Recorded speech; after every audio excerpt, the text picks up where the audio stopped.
అందరికీ నమస్కారం. ఈరోజు తెలుగుదేశం పార్టీ జనసేన రాష్ట్ర స్థాయి సమన్వయ సమావేశాన్ని ఏర్పాటు చేసుకున్నాం. ఈ సమావేశంలో అనేక విషయాలను చర్చించుకున్నాం. ఈ సమావేశంలో పాల్గొన్నటువంటి తెలుగుదేశం పార్టీ జనసేన పెద్దలందరికీ, పాత్రికేయ మిత్రులందరికీ పేరు పేరున హృదయపూర్వకమైనటువంటి నమస్కారాలు తెలియజేస్తున్నాను. మీరు ఉన్నారు, మేము ఉన్నాం. ఆంధ్రప్రదేశ్ కూడా ప్రజలందరూ కూడా స్వాతంత్రం వచ్చిన నుంచి అనేక ప్రభుత్వాలు, అనేక ముఖ్యమంత్రులను చూశారు. దేశ చరిత్రలో ఫస్ట్ టైం ఇంత వరస్ట్ ముఖ్యమంత్రిని, ఇంత దుర్మార్గమైనటువంటి ముఖ్యమంత్రిని ఎప్పుడు కూడా చూడలేదు. ఒక ముఖ్యమంత్రి బాధ్యతలు తీసుకున్న తర్వాత ప్రజల యొక్క శ్రేయస్సు గురించి ఆలోచించాలి, రాష్ట్ర ప్రయోజనాల గురించి ఆలోచించాలి, పిల్లల భవిష్యత్తు గురించి ఆలోచించాలి. కానీ డే 1 నుంచి ఒక సైకోలా వ్యవహరించి ఆంధ్రప్రదేశ్ రాష్ట్రాన్ని చిన్నాభిన్నం చేసి దేశంలో తెలుగు వారన్నా, ఆంధ్రప్రదేశ్ రాష్ట్రం అన్నా అసహించుకున్న స్థాయికి ఈ ముఖ్యమంత్రి తీసుకొచ్చిన విషయాన్ని రాష్ట్ర ప్రజానీకానికి గుర్తు చేస్తున్నాను. మొత్తం వ్యవస్థలన్నింటినీ నాశనం చేశాడు. రాజకీయ పార్టీల్ని రోడ్డు మీద తిరగకుండా చేశాడు. ప్రజలు స్వేచ్ఛగా వారు పడుతున్నటువంటి ఇబ్బందుల్ని చెప్పుకోలేనటువంటి పరిస్థితి తీసుకొచ్చినటువంటి సంగతి కూడా ఈ రాష్ట్రంలోన ఈ ముఖ్యమంత్రి పరిపాలనలో చూసాం. ఈ పరిస్థితులన్నీ చూసిన తర్వాత తెలుగుదేశం పార్టీ జనసేన రాష్ట్ర భవిష్యత్తును దృష్టిలో పెట్టుకొని 5 కోట్ల మంది ప్రజల యొక్క ఆశలకు అనుగుణంగా రేపు ఎట్టి పరిస్థితిలో ఆంధ్రప్రదేశ్ రాష్ట్రంలో జగన్మోహన్ రెడ్డి లాంటి వ్యక్తి ముఖ్యమంత్రిగా కాకూడదు, అసలు రాజకీయాల్లో ఉండకూడదు అని ఏకైక ధ్యేయం పెట్టుకునే ఈరోజు కలిసి పనిచేయాలని చెప్పి నిర్ణయం చేశాం. గత 2 సంవత్సరాల నుంచి ఈ రాష్ట్రంలో ఈ ప్రభుత్వం చేసినటువంటి ప్రజా వ్యతిరేక విధానాలపైన, ఈ రాష్ట్రంలో ఉన్నటువంటి హరిజన, గిరిజన, బడుగు, బలహీన వర్గాలపైన ఈ ముఖ్యమంత్రి ప్రభుత్వం చేస్తున్నటువంటి దమన కాండపైన పోరాటం చేస్తున్నటువంటి విషయం కూడా ఈ రాష్ట్ర ప్రజానీకానికి తెలియజేస్తున్నాను. చివరికి ఎన్నికల సంగ్రామం అతి కొద్ది రోజుల్లోనే ప్రారంభమవుతుంది. తెలుగుదేశం పార్టీ జనసేన పొత్తు పెట్టుకున్న తర్వాత ప్రజానీకానికి రెండు పార్టీల అధ్యక్షులు కలిసి ఒక సమావేశం పెట్టి ప్రజానీకానికి మెసేజ్ ఇవ్వాలని చెప్పి అనుకున్నాం. కొంత ఆలస్యమైంది, కారణాలన్నీ కూడా తెలుసు. అందుకే రేపు 28వ తారీఖున బుధవారం నాడు తాడేపల్లిగూడెం పక్కన పత్తిపాడు గ్రామంలో తెలుగుదేశం జనసేన ఉమ్మడి సభని నిర్వహించాలని చెప్పి నిర్ణయం తీసుకున్నాం. భారీ ఎత్తున, ఇంతవరకు ఆంధ్రప్రదేశ్ చరిత్రలో ఇంతవరకు ఏ సభ జరగని విధంగా సభని జరపాలని చెప్పి నిర్ణయం ఇప్పుడే మీటింగ్లో చేసుకున్నాం. ఈ సభను నిర్వహించడానికి తెలుగుదేశం పార్టీ నుంచి, జనసేన నుంచి 6గురిని కలిసి ఒక కమిటీ వేసుకొని ఆ సభని ఏర్పాట్లు కానీ పర్యవేక్షణ కానీ చేయాలని చెప్పి నిర్ణయం చేశాం. అందుకే ఈ సమావేశం ద్వారా తెలుగుదేశం పార్టీ జనసేన కుటుంబ సభ్యులకి, ఈ రాష్ట్రంలో ఉన్నటువంటి మేధావి వర్గానికి, ఈ 5 సంవత్సరాలు ఈ దుర్మార్గుడు వల్ల పడినటువంటి ప్రతి ఒక్క బాధితుడికి ఈ సమావేశం ద్వారా ఆహ్వానం పలుకుతున్నాం. రేపు 28వ తారీఖున జరుగుతున్నటువంటి ఈ ఉమ్మడి బహిరంగ సభకి ప్రతి ఒక్కరూ వచ్చి విజయవంతం చేయాలని చెప్పి ఈ సందర్భంగా తెలియజేస్తున్నాను. రెండవది, ఉమ్మడి మేనిఫెస్టో, తెలుగుదేశం పార్టీ ఇచ్చినటువంటి సూపర్ 6 కానీ, జనసేన ఇచ్చినటువంటి సన్ముఖ వ్యూహం కానీ ఇప్పటికే ప్రజల్లోకి తీసుకెళ్తున్నాం. ఇప్పటికే కమిటీ కూడా వేసుకున్నాం. కమిటీ 3 పర్యాయాలు సమావేశమైంది. ఇంకా 2-3 పర్యాయాలు సమావేశమై అధ్యక్షులను కూర్చొని వీలైనంత తొందరగా ఉమ్మడి మేనిఫెస్టోని తయారు చేసి ప్రజలకి తెలియచేస్తామని చెప్పి ఈ సందర్భంగా తెలియచేస్తున్నాను. 3వది, టికెట్స్ అనేవి ఎవరు పోటీ చేయాలనేది అటు తెలుగుదేశం పార్టీ జాతీయ అధ్యక్షులు చంద్రబాబు నాయుడు గారు, జనసేన అధ్యక్షులు పవన్ కళ్యాణ్ గారు నిర్ణయం తీసుకుంటారు. కానీ గ్రామ స్థాయి నుంచి రాష్ట్ర స్థాయి వరకు తెలుగుదేశం పార్టీ, జనసేన ఎక్కడ కూడా విభేదాలు లేకుండా కలసికట్టుగా ప్రయాణించాలి, కలసికట్టుగా ప్రజల్లోకి వెళ్ళి ఈ కూటమిని గెలిపించడానికి ప్రతి ఒక్కరూ కృషి చేయాలని ఆ పార్టీ నుంచి, మా పార్టీ నుంచి ఒక నిర్ణయం తీసుకొని కింది స్థాయి వరకు ఒక డైరెక్షన్ ఇవ్వాలని చెప్పి ఈరోజు సమావేశంలో నిర్ణయం తీసుకున్నాం. ఇక 3వది, దుర్మార్గుడు అని చెప్పాను. ఎందుకంటే ఒక కుటుంబం సరిగా ఉంటే చూడలేరు, 2 అన్నదమ్ములు సరిగా ఉంటే చూడలేడు. ఎట్టి పరిస్థితిలో వాళ్ళని విడగొట్టాలనే ప్రయత్నం చేసినటువంటి దుర్మార్గమైనటువంటి వ్యక్తి ఈరోజు మా కలయికను, మా కూటమి ఏర్పాటును జీర్ణించుకోలేక, చూడలేక తెల్లవారు లెగితే తెలుగుదేశం పార్టీ, జనసేన మధ్యన ఏ రకంగా తగాయిదాలు పెడదాం, సోషల్ మీడియాలో ఉన్నది లేనట్టుగా, లేనిది ఉన్నట్టుగా ఏ రకంగా క్రియేట్ చేసి తెలుగుదేశం పార్టీ, జనసేన మధ్యన తగువులు పెట్టి లాభ పొందుతామనే ఒక దుర్మార్గమైనటువంటి ఆలోచనతో జగన్మోహన్ రెడ్డి వారి పార్టీ నాయకులు ప్రయత్నం చేస్తున్నారు. అందుకే జాగ్రత్తగా వ్యవహరించమని చెప్పి కోరుతున్నాం, సమన్వయంతో వ్యవహరించమని చెప్తున్నాం. ఎక్కడెక్కడ ఏ ఇబ్బందులున్నా వాళ్ళు మేము ఎప్పటికప్పుడు చర్చించుకొని సమస్యలు లేకుండా ముందుకు తీసుకెళ్లాలని ఈరోజు సమావేశంలో నిర్ణయం చేశామని ఈ సందర్భంగా మీ అందరికీ తెలియచేస్తూ, ఈ సమావేశంలో ఈ చర్చలతో పాటుగా 2 తీర్మానాలు చేశాం. ఒకటి, ఒక మంచి నిర్ణయం చంద్రబాబు నాయుడు గారు, పవన్ కళ్యాణ్ గారు తీసుకున్నారు ఈ రాష్ట్ర భవిష్యత్తు గురించి. ఈ రాష్ట్ర 5 కోట్ల మంది ఆంధ్రులు భవిష్యత్తు గురించి తీసుకున్నారు.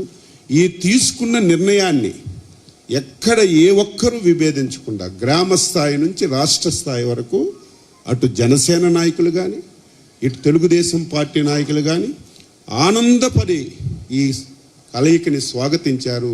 స్వాగతించి ముందుకు నడిపించినటువంటి ప్రతి ఒక్కరికి కూడా ఈ సమావేశం హృదయపూర్వకమైనటువంటి అభినందనలు తెలియచేస్తూ ఒక తీర్మానం చేశాం. ఆ తీర్మాన కాపీని మీకు ఇస్తాం. 2వది, జగన్మోహన్ రెడ్డి అన్ని ప్రయత్నాలు చేశాడు, సామధాన దండోపాయాలు ఉపయోగించాడు, ఏ రకంగా అయినా సరే గెలవాలని చెప్పి ప్రయత్నం చేశాడు.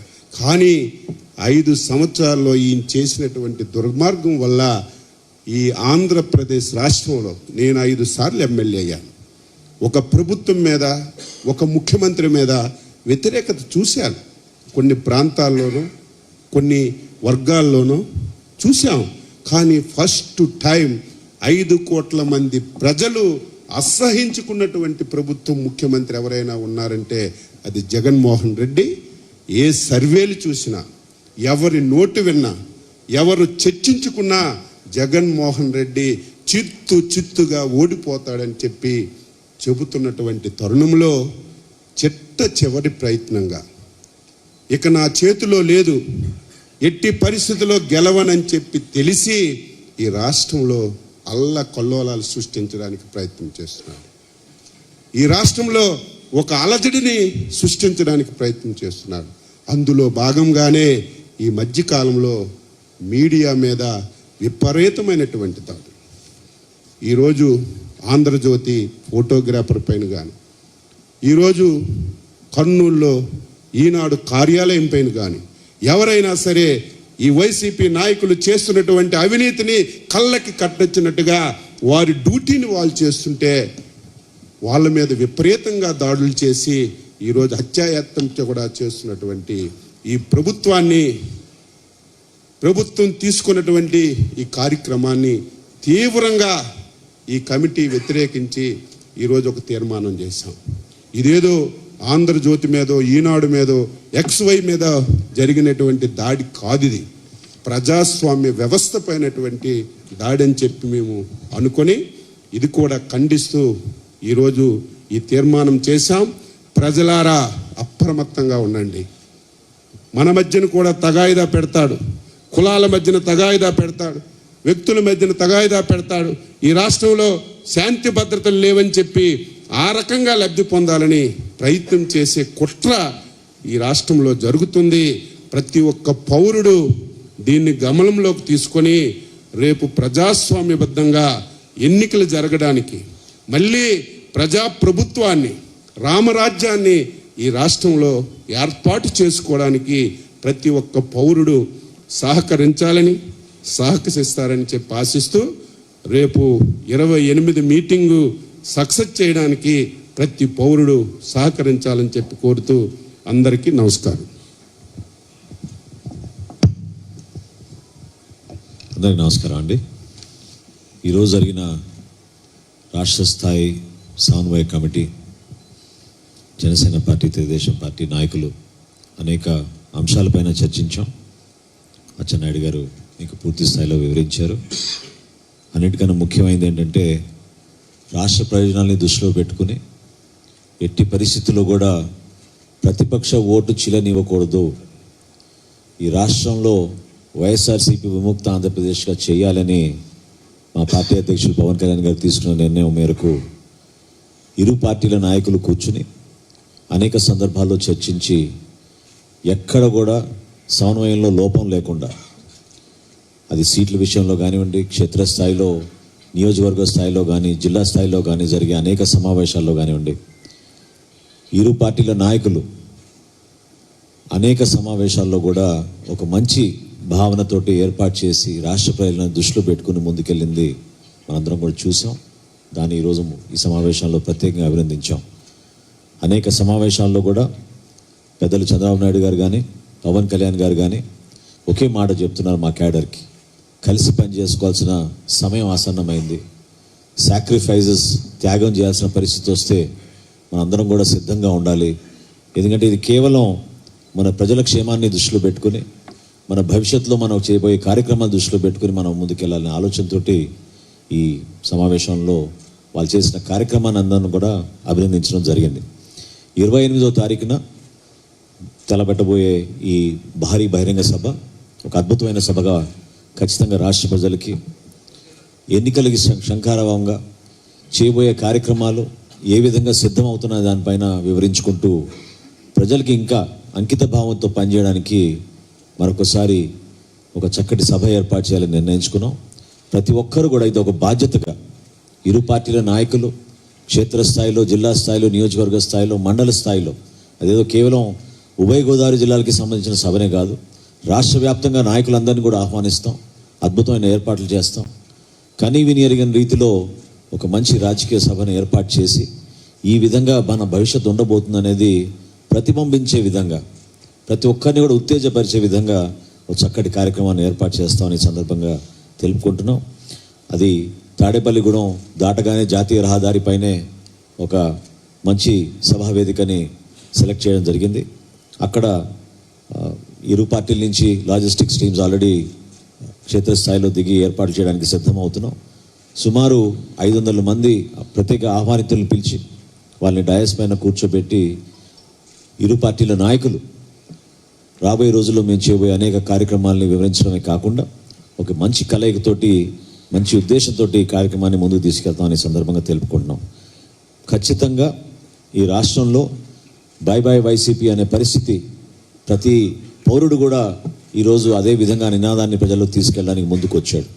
ఆ వాతావరణాన్ని మరింత బలోపేతం చేయడానికి ఈ రాజకీయ కక్షలు, మీడియా పైన జరుగుతున్న దాడులు, సామాన్యులపైన తీసుకొస్తున్న మానసిక ఒత్తిడి, వీటన్నిటినీ కూడా ఒక 2 నెలల్లో రాష్ట్రం నుంచి వైసీపీ విముక్త ఆంధ్రప్రదేశ్గా మార్చే విధంగా మనందరం కూడా కలిసి పనిచేద్దామని, ఈ సభ విజయవంతం కావడానికి ప్రతి ఒక్కరు కూడా కృషి చేయాలని జనసేన పార్టీ తరఫున, మా పార్టీ అధ్యక్షులు పవన్ కళ్యాణ్ గారి తరఫున, మా నాయకులకు, జన సైనికులకు, వీర మహిళలకు ప్రతి ఒక్కరికి కూడా పిలిపిస్తున్నాం.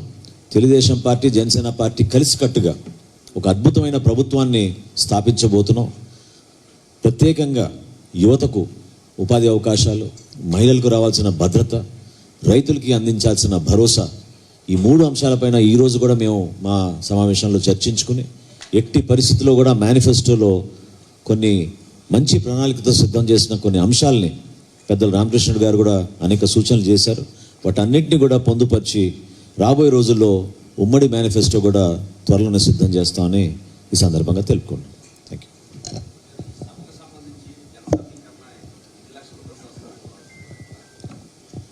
దాదాపుగా 6 లక్షల మంది అంచనా వేస్తున్నాం వస్తారని.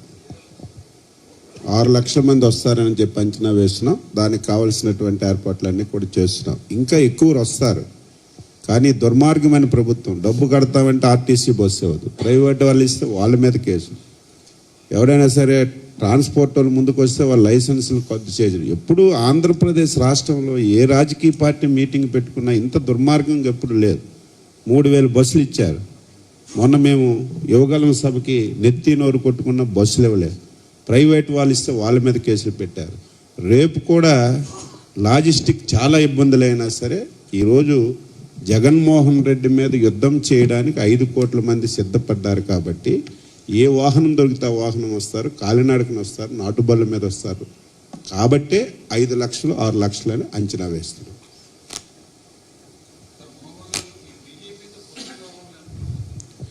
మీ అందరికీ తెలిసిన విషయం, ఇప్పటికే జనసేన, బీజేపీ, ఎన్డీఏలో ఎలియన్స్గా ఉన్నారు. తెలుగుదేశం పార్టీకి ఆహ్వానించారు. వెళ్ళి మా అధ్యక్షుల వారు మాట్లాడారు. ఇంకా చర్చలన్నీ జరుగుతున్నాయి. అతి తొందరలోనే ఫైనల్ అవుతుంది. మీ అందరికీ చెప్తాం. అందులో దాపరికం ఏం లేదు కదా. సేమ్ అదే ఆన్సర్.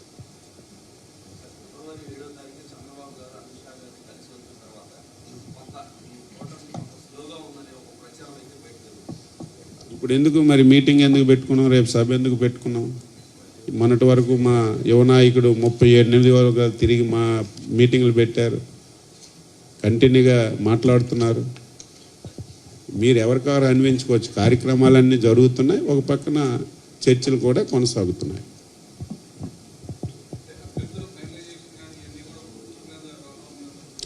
ఎక్కడ కూడా ఆ విషయాల్లో గ్యాప్ లేదండి. డెఫినెట్గా ఒక ప్రణాళికాబద్ధంగానే జరుగుతున్నాయి. సరైన సమయానికి మా పార్టీ అధ్యక్షులు నిర్ణయాలు తీసుకుంటారు. ఎక్కడ కూడా అందులో గ్యాప్ లేదు. తప్పకుండా అనేక కార్యక్రమాలు అచ్చెన్నాయుడు గారు చెప్పినట్టు క్షేత్రస్థాయిలో జరుగుతూనే ఉన్నాయి. ఎస్పెషలీ ఓటర్ లిస్ట్ వెరిఫికేషన్ కానివ్వండి, భవిష్యత్ గ్యారంటీ కార్యక్రమం, ఇవన్నీ కూడా గడప గడపకు తీసుకెళ్లేటట్టు ఇరు పార్టీల క్యాడర్ కలిసి పనిచేసుకున్నాయి. భారతీయ జనతా పార్టీతో మేము చేయాల్సిన కార్యక్రమాలు పొత్తులో భాగంగా ఆ నిర్ణయాలు తీసుకున్న తర్వాత ఉమ్మడి ప్రణాళిక సమిష్టిగా చేసే కార్యక్రమాలు కలిసికట్టుగా చేస్తాం. తప్పకుండా బహుశా కొద్ది రోజుల్లోనే అది కూడా ఒక కొలికి వస్తుందని నమ్మకంలో ఉంది.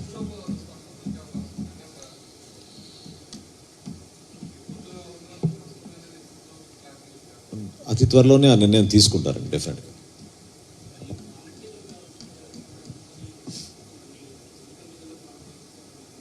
ఇప్పుడు అందుకే ఇప్పుడే లెటర్ రాశారు మళ్ళీ చీఫ్ ఎలక్షన్ కమిషన్కి. ఎలక్షన్ కమిషన్ దగ్గరికి వెళ్తే వాలంటరీ అనేవాడు ఎలక్షన్ డ్యూటీలో ఉండకూడదు అని చెప్పి స్పష్టమైన ఆదేశాలు ఇచ్చారు. అయినప్పటికీ కూడా వాలంటరీలా పనిచేస్తున్నారు. కనీస జ్ఞానం కూడా లేకుండా రెవెన్యూ మంత్రి వాలంటీర్లకు ఏజెంట్లు పెట్టుకోమని చెప్పి నిన్న బహిరంగంగా మాట్లాడాడు. ఈ సాక్ష్యాధారాలతో ఇప్పుడే లెటర్ పెట్టాం. ఇమీడియట్గా ఆయన పైన యాక్షన్ తీసుకోవాలి. వాలంటరీ అనేవాడు ఎలక్షన్ డ్యూటీలో ఎక్కడ ఉండకూడదు. తెలుగుదేశం పార్టీ వాలంటరీ వ్యవస్థకి వ్యతిరేకం కాదు. మళ్ళీ మళ్ళీ చెప్తున్నాము. వాలంటరీ అనేవాడు ప్రజల యొక్క ట్యాక్స్ మనీతో జీతం తీసుకుంటున్నాడు 5,000 రూపాయలు. వాడు ప్రజలకి సేవ చేయడానికి ఉపయోగపడాలి తప్ప వైసీపీ పార్టీకి సేవ చేయడానికి ఉపయోగపడకూడదనేదే మా నినాదం తప్ప ఆ వ్యవస్థకు వ్యతిరేకం కాదు. దయవంచి వాలంటీర్లందరూ అర్థం చేసుకుని మీరు వైసీపీ వాళ్ళ మాయలో పడకుండా మీరు ప్రజలకి సేవలు అందించడానికి మీరు పనిచేస్తే ఎటువంటి అభ్యంతరం ఉండదు. పార్టీ గురించి పనిచేస్తే మేము సీరియస్గా తీసుకుంటాం, ఎలక్షన్ కమిషన్ కంప్లైంట్స్ ఇస్తాం, ఎంతవరకైనా ముందుకెళ్తామని చెప్పి స్పష్టంగా తెలియజేస్తాం. ఇంకా చర్చలు అవుతున్నాయి, ఫైనల్గా ఇస్తాం. ఇప్పటికే తీసుకున్నాం సూపర్ 6 షణ్ముఖ వ్యూహంలో. ఇప్పుడే రైతు రుణమాఫీ అనుకున్నాం, వీళ్ళ నుంచి కౌలు రైతులకు వచ్చింది అదే యాడ్ చేసుకున్నాం. ఇంకా ఒకటి చర్చిస్తున్నాం. 3 మీటింగులు అయ్యాయి, ఇంకా 2-3 మీటింగులు ఫైనలైజ్ అయిన తర్వాత ఫైనల్గా ఉమ్మడి మేనిఫెస్టో ఇస్తాం.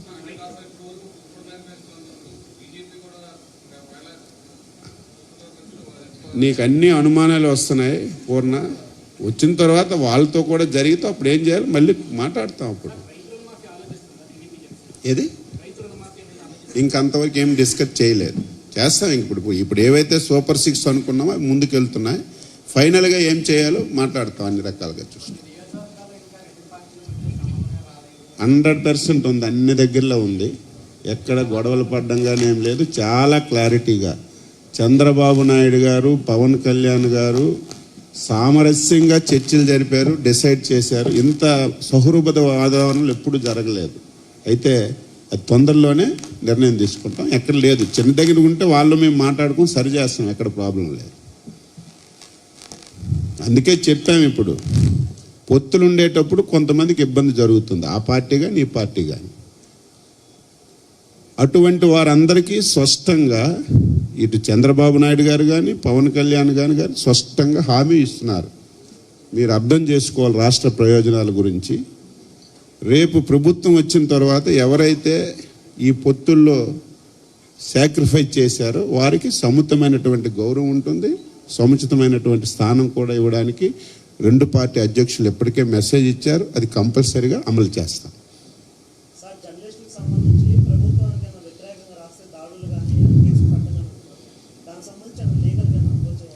ఆల్రెడీ నిన్ననే మా అధ్యక్షుల వారు డీజీపీకి లేఖ రాశారు, అది ట్యాగ్ చేసి ఎలక్షన్ కమిషన్ కూడా పంపించాం. అది లీగల్గా ఎంతవరకు వెళ్ళాలని అది కూడా డిసైడ్ చేస్తాం, చర్చిస్తున్నాం. తప్పనిసరిగా వెళ్తాం.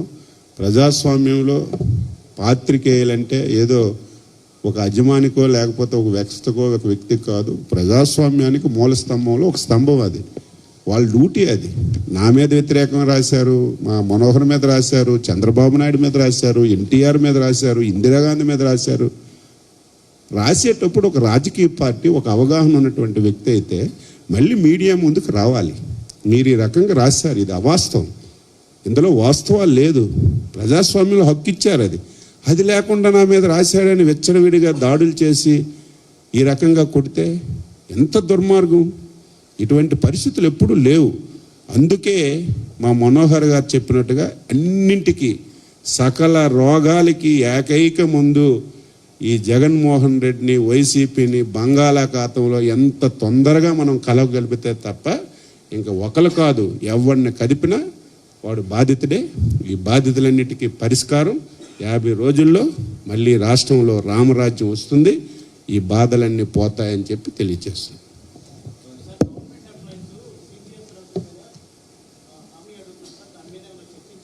చర్చలు జరుగుతున్నాయి అన్నింటి మీద.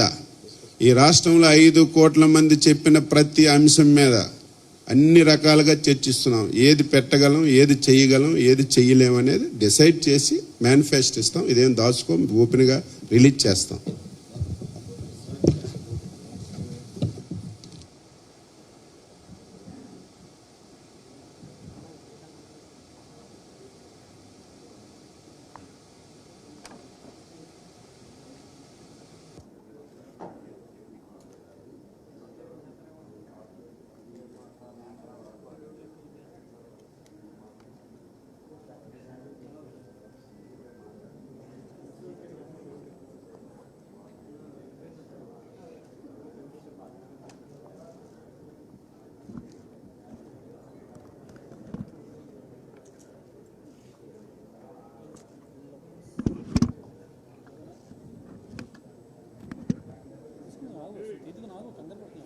తీసుకురామన్నారు.